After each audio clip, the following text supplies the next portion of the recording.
अगला जो हम सवाल लेंगे वो हम बैंकिंग स्पेस से पिक करेंगे। एचडीएफसी बैंक पर मैं आपसे सवाल लेना चाहूँगी। एचडीएफसी बैंक कल भी गिरावट का शिकार हुआ था और अगर हम एक साल में देखें तो 25% से ज़्यादा टूट भी चुका है ये स्टॉक। एचडीएफसी बैंक का स्टॉक सर आपको कैसा लगता है? आपको लगता है कि आगे कुछ मतलब पोटेंशियल बनता नजर आता है आपको इस स्टॉक में? क्योंकि इस स्टॉक में पिछले काफ़ी टाइम से ये स्टॉक गिरा हुआ ही नजर आया, तो ये उठने की कोई गुंजाइश है इस स्टॉक की?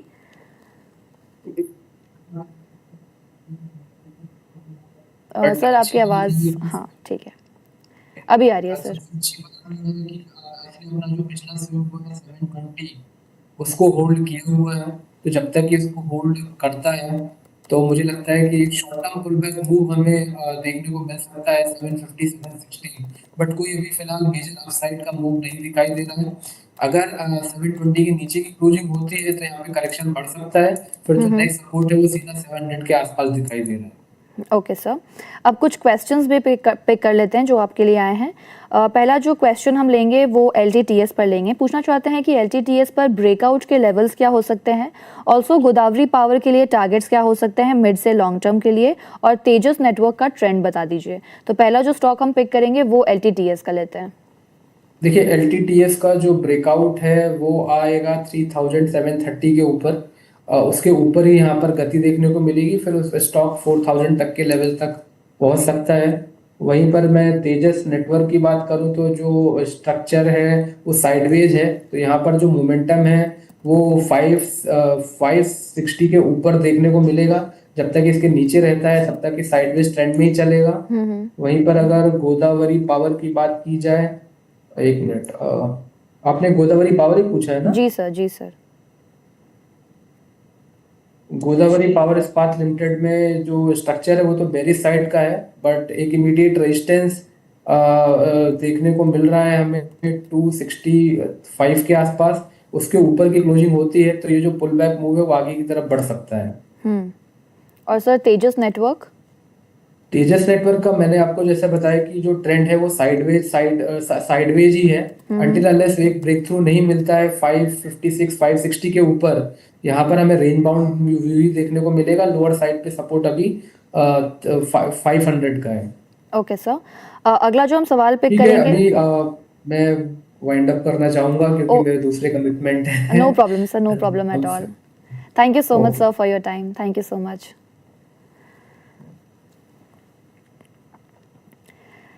तो एक बार हम इंडाइसेस की तरफ अब देख लेते हैं कि इंडाइसेस में कौन कौन से वो सेक्टोरल इंडाइसेस हैं जो आज हरे निशान में हैं और कौन कौन से इंडाइसेस हैं। ओके, तो हमारे पास अभी हमारे साथ हमारे दूसरे गेस्ट भी जुड़ गए हैं, तो अब हम उनसे सवाल जवाब का सिलसिला जो है वो आगे बढ़ाएंगे। हमारे साथ जुड़ गए हैं Mister Himanshu Gupta, head of research retail broking, associate vice president investment and research, जयनाम।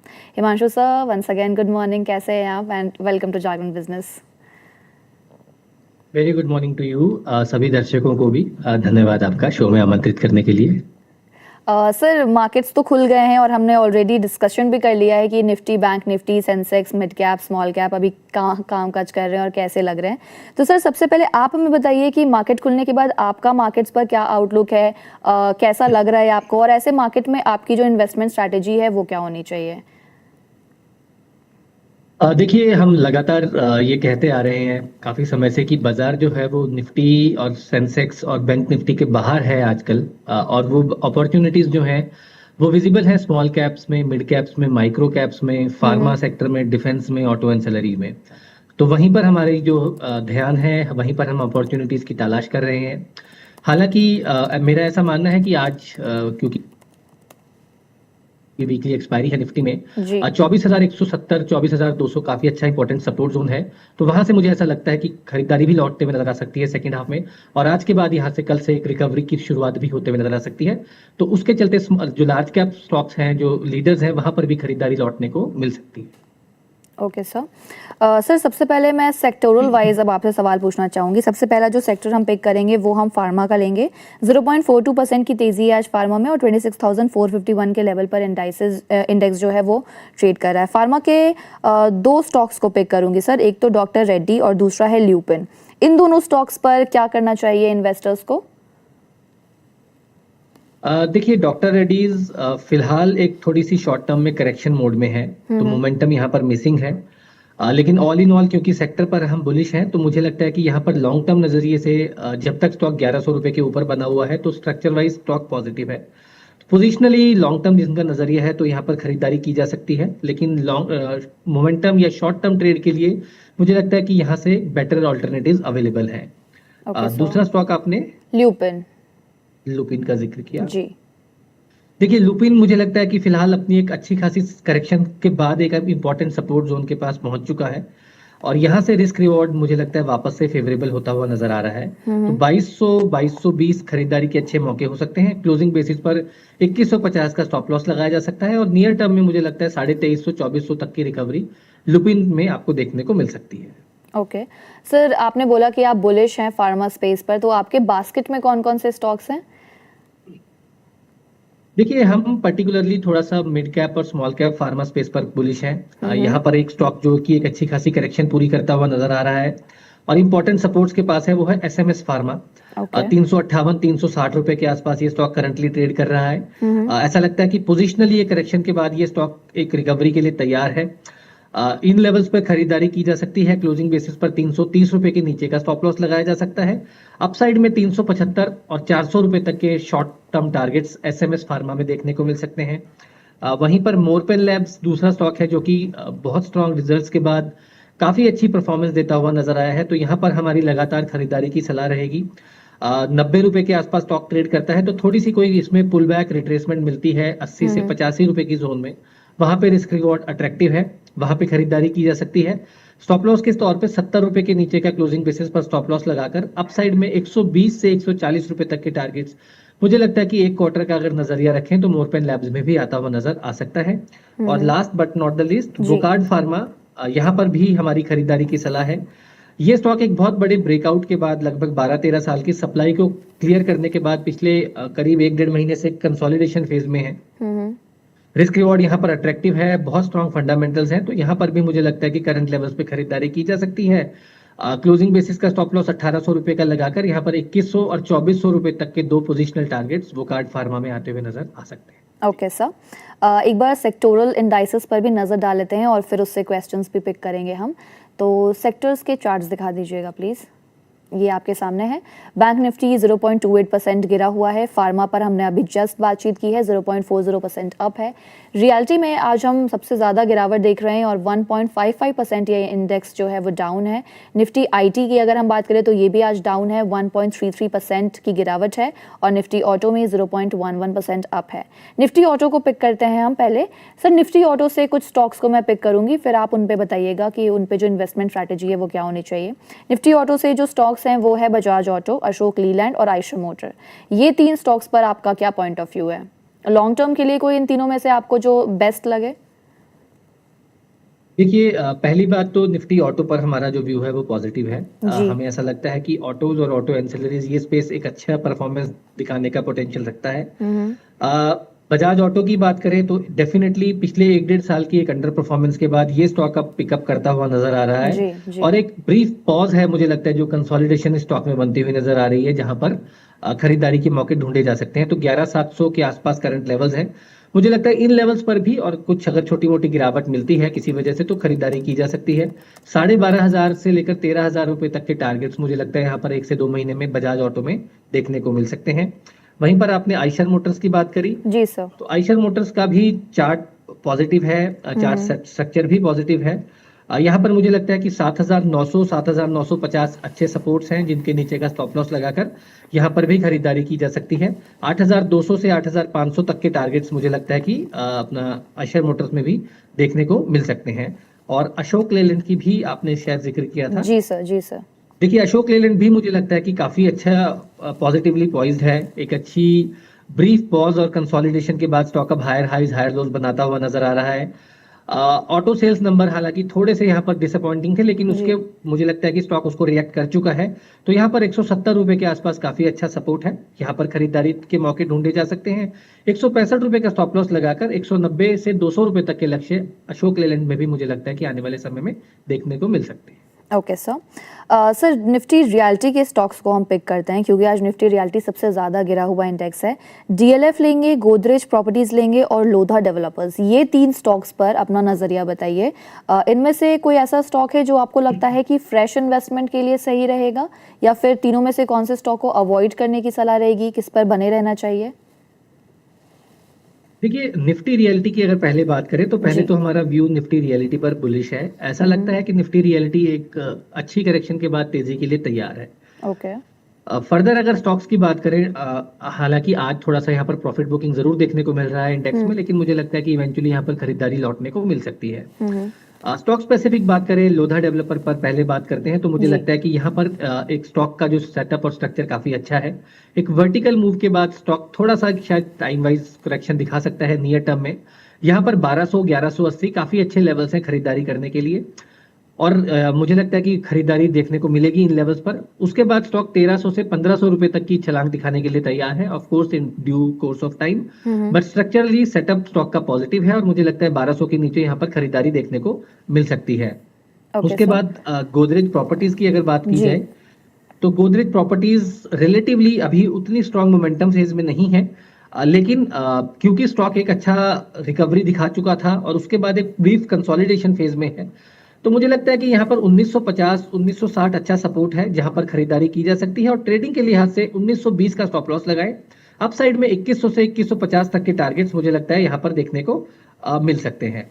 और डीएलएफ की जहां तक बात है, तो जी। डीएलएफ भी एक अच्छा काफी ब्रीफ, मैं कहूंगा कि एक नैरो रेंज में काफी समय से गुजरता हुआ नजर आ रहा था, और यहाँ पर मुझे लगता है कि 670 675 के ऊपर जब ये स्टॉक ब्रेकआउट दे पाएगा या उसके ऊपर क्लोज होने में कामयाब रहेगा, तब यहाँ पर मोमेंटम बिल्टअप आता हुआ नजर आएगा। तो 675 के ऊपर यहाँ पर डीएलएफ में खरीदारी की जा सकती है 700 रुपए के टारगेट्स के लिए।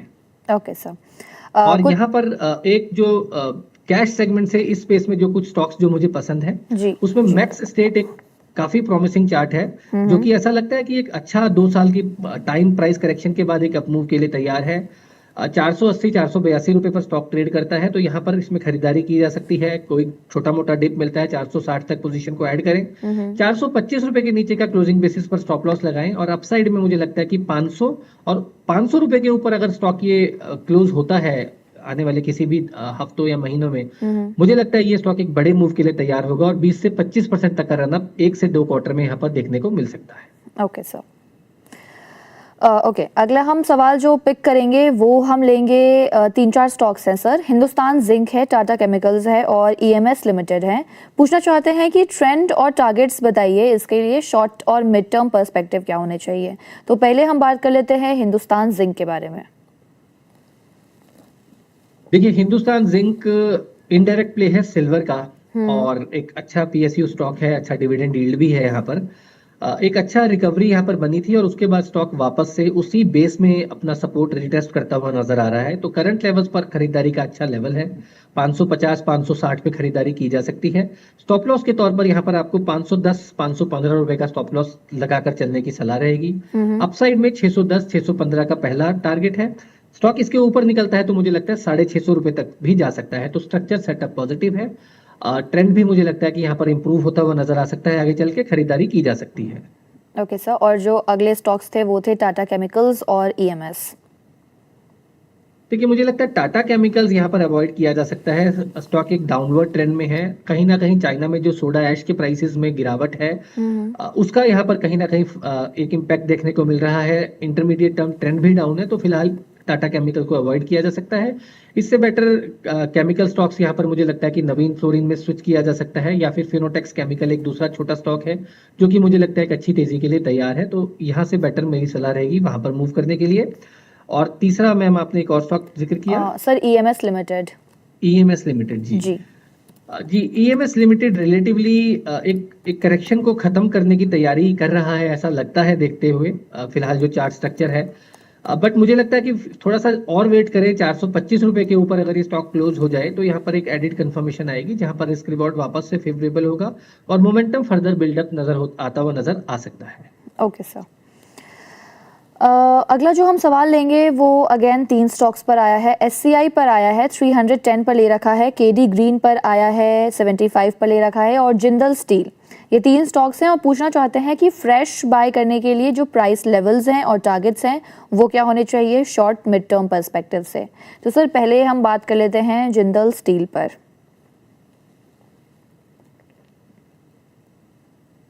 देखिए जिंदल स्टील मुझे लगता है कि प्राइस टाइम करेक्शन से गुजर रहा है और आने वाले समय में भी प्राइस में थोड़ी सी करेक्शन बढ़ सकती है, तो जिंदल स्टील मेरी तरफ से अवॉइड है।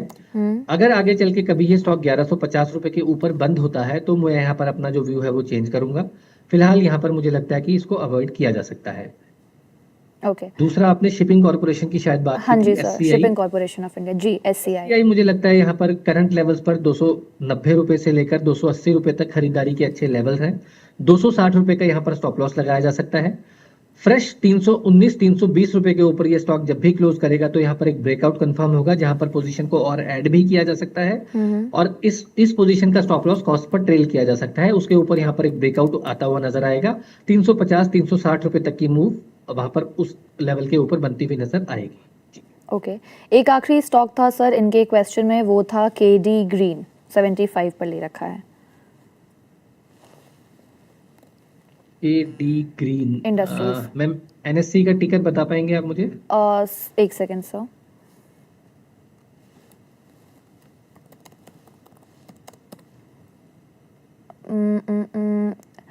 सर ये बीएससी में है एक्चुअली। आप केडी ग्रीन इंडस्ट्रीज टाइप कीजिएगा तो वो आ जाएगा 54 रुपए के मैं माफी लेवल पर। चाहूंगा, मेरे पास एक्चुअली बीएससी का डेटा इस वक्त अवेलेबल नहीं है, तो मैं सिर्फ ओके। एनएससी की ही बात कर। No problem sir.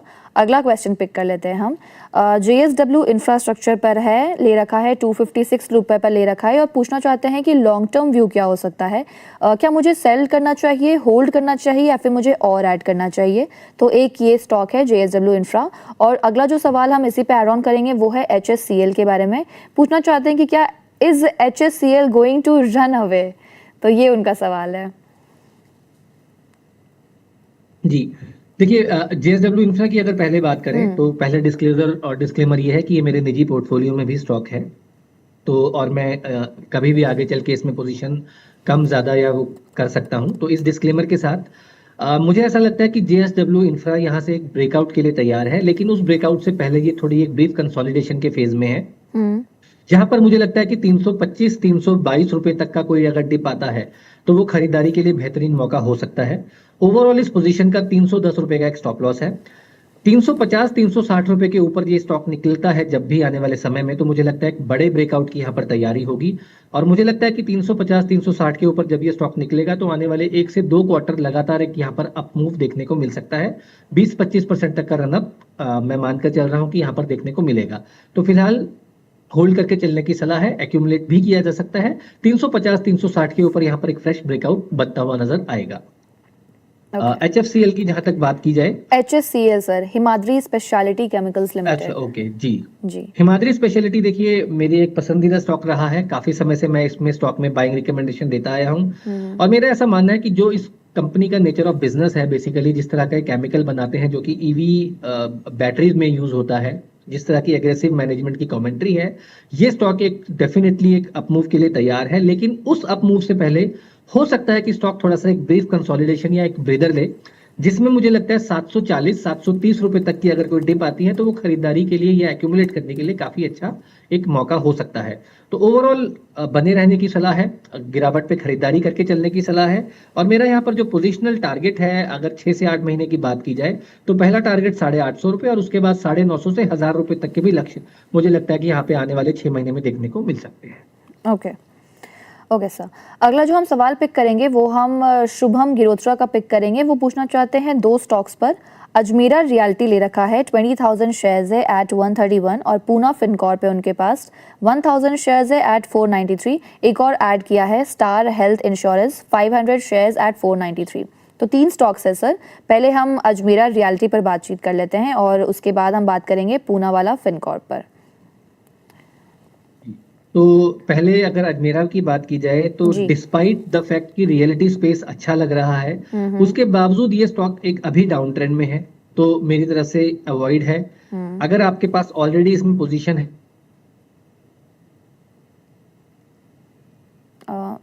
सर आपकी आवाज अगर ये नहीं स्टॉक है, किसी भी हाँ। वजह से 100 रुपए के नीचे बंद होता है तो मेरी समझ से इससे निकल जाना चाहिए। जी, दूसरा स्टॉक आपने पूनावाला का जिक्र किया। पूना वाला फिनकॉर्प। जी, पूनावाला फिनकॉर्प देखिए, पूरा का पूरा सेक्टर एक टाइम और प्राइस करेक्शन से निकलता हुआ नजर आ रहा है। बहुत स्ट्रॉन्ग पेडिग्री की मैनेजमेंट की कंपनी है, काफी अच्छा पेडिग्री है मैनेजमेंट का। और मुझे लगता है कि कहीं ना कहीं ये भी अपना जो एक कुछ इंटरनल इश्यूज थे उनको यहाँ पर डाइजेस्ट करके अब नेक्स्ट अप मूव के लिए तैयार है।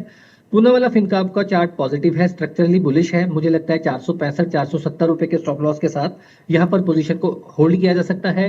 फर्दर खरीदारी भी की जा सकती है। 570 575 मुझे लगता है 1 से 2 महीने के लक्ष्य रहेंगे। और 570 75 के ऊपर स्टॉक निकलता है तो यहाँ पर हम फर्दर टारगेट्स रिवाइज करेंगे। तो फिलहाल यहाँ पर मुझे लगता है खरीदारी की जा सकती है। ओके, एक आखिरी था सर इनकी लिस्ट में, स्टार हेल्थ इंश्योरेंस।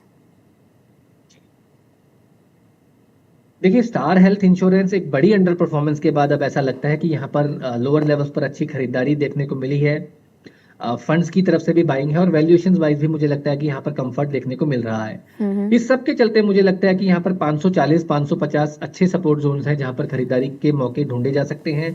कोई भी अगर गिरावट मिलती है तो वहां पर मुझे लगता है पोजीशन को ऐड किया जा सकता है। 500 रुपए के स्टॉप लॉस के साथ पोजिशनली मेरा यहाँ पर व्यू जो है वो पॉजिटिव है। पहला जो लक्ष्य रहेगा 650 रुपए तक का रहेगा, जो कि 1 से 2 महीने का नजरिया है।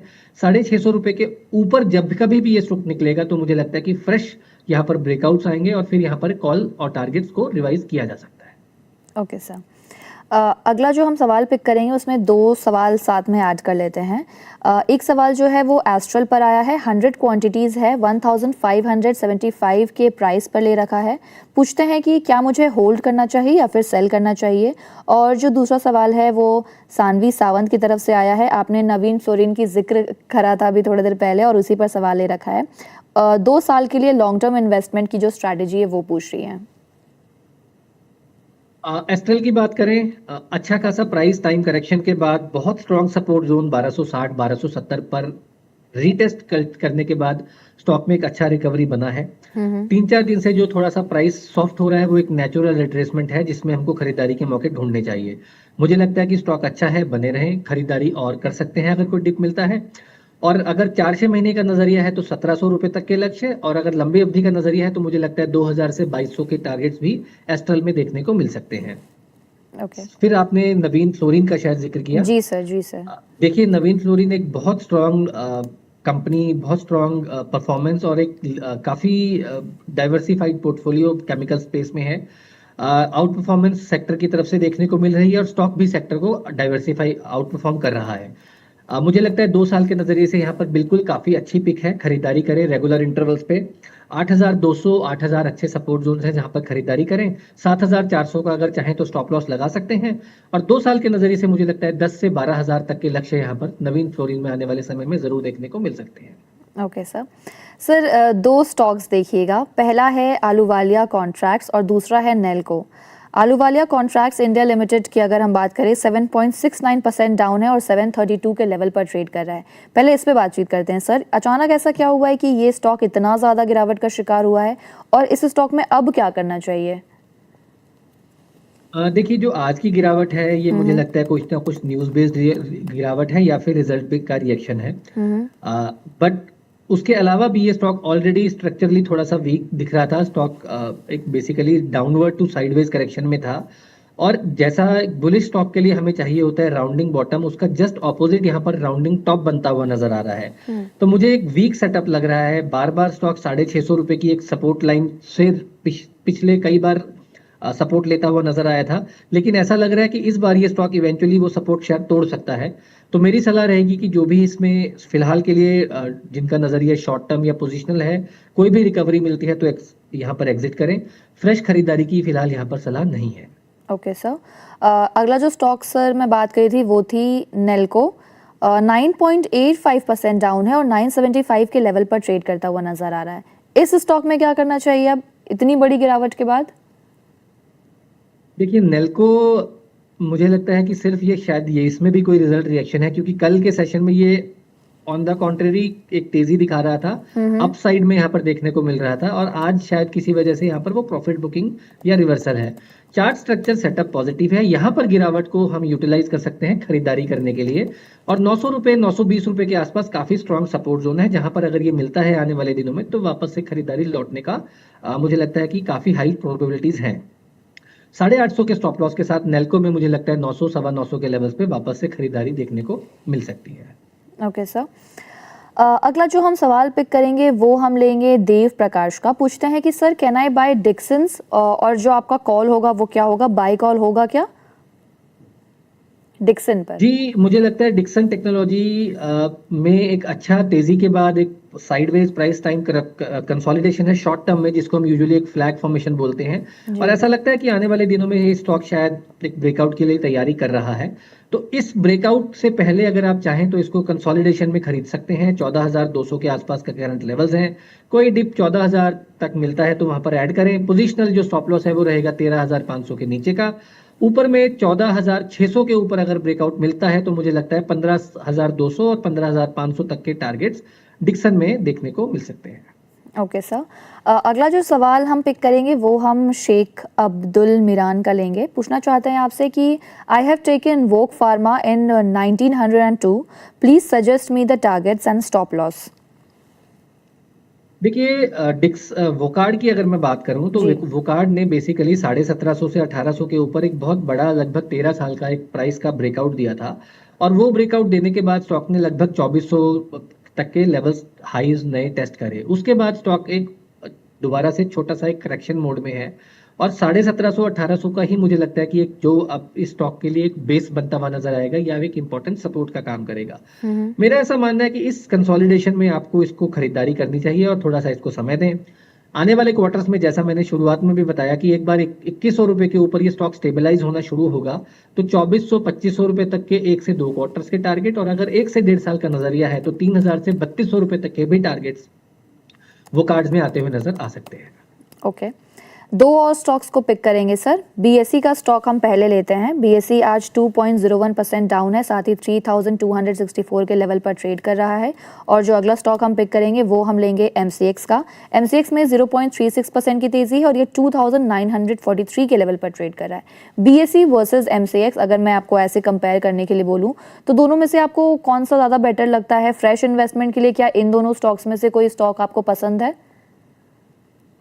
देखिए, बीएसई पर हम पिछले कुछ महीनों से थोड़ा सा कॉशियस नोट से बात कर रहे हैं, क्योंकि जिस तरह से ये जो सेटलमेंट का मैकेनिज्म आया है, सेंसेक्स की जो वीकली एक्सपायरीज है बेसिकली वो थोड़ा सा उनमें वॉल्यूम घटा है, उसका कहीं ना कहीं इम्पैक्ट आने वाले क्वार्टर्स की अर्निंग्स में जरूर पड़ेगा। उसके चलते हमने देखा है कि बीएसई एक ऑलरेडी प्राइस करेक्शन के मोड में है, लेकिन स्टॉक आज एक 200 दिन की मूविंग एवरेज के सपोर्ट पर पहुंच चुका है, तो यहां से हो सकता है थोड़ा सा एक टेक्निकल या ट्रेडिंग बाउंस स्टॉक में बनता हुआ नजर आ सकता है, जिसके चलते 3400 रुपए तक की 3450 तक की रिकवरी शायद आने वाले दिनों में देखने को मिल सकती है। बट क्या मैं बहुत बुलिश हूं या क्या इस डिप से मतलब बहुत एक्टिवली एग्रेसिवली खरीदारी की सलाह रहेगी, तो ऐसा जवाब मेरा नहीं है। मुझे लगता है कि शायद best of the times BSE के लिए पीछे जा चुका है।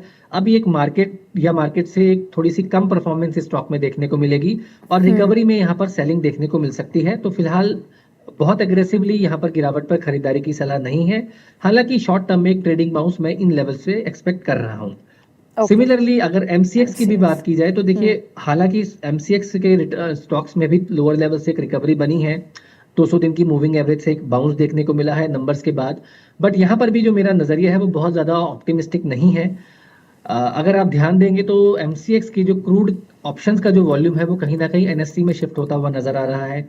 ऐसे ही गोल्ड का भी वॉल्यूम जो बेसिकली शिफ्ट होता हुआ नजर आ रहा है, और पिछले साल जो एक हाई बेस बना था, जो हमने एक स्पेक्टेकुलर रैली गोल्ड और सिल्वर में देखी थी, उसके बाद कहीं ना कहीं इस साल के जो नंबर्स इस क्वार्टर्स में आएंगे वो कहीं ना कहीं थोड़े से डिसअपॉइंटिंग हो सकते हैं। तो एमसीएक्स में भी एट बेस्ट एक ट्रेडिंग जोन बन सकता है, जहां पर 2500 से 3000 की एक रेंज उभर कर आ सकती है। तो फिलहाल दोनों ही एक्सचेंजेस पर बहुत ज्यादा मेरा बुलिश स्टैंस नहीं है। आगे चल के हायर लेवल्स पर प्रॉफिट बुकिंग और सेलिंग यहाँ पर देखने को मिल सकती है। ओके सर, एक आखिरी सवाल पिक करेंगे सर। इसमें दो स्टॉक्स शामिल है। पूर्वा का सवाल है, ABFRL ले रखा है और कहती हैं कि मेरा जो बाइंग प्राइस है वो 60 रुपीज़ है, नाउ इट इज़ 55, तो शुड आई सेल, होल्ड और buy more to average price? Also view on CRISIL, my buy price is 4297। तो पहले हम ABFRL पर बात कर लेते हैं, Aditya Birla fashion and retail.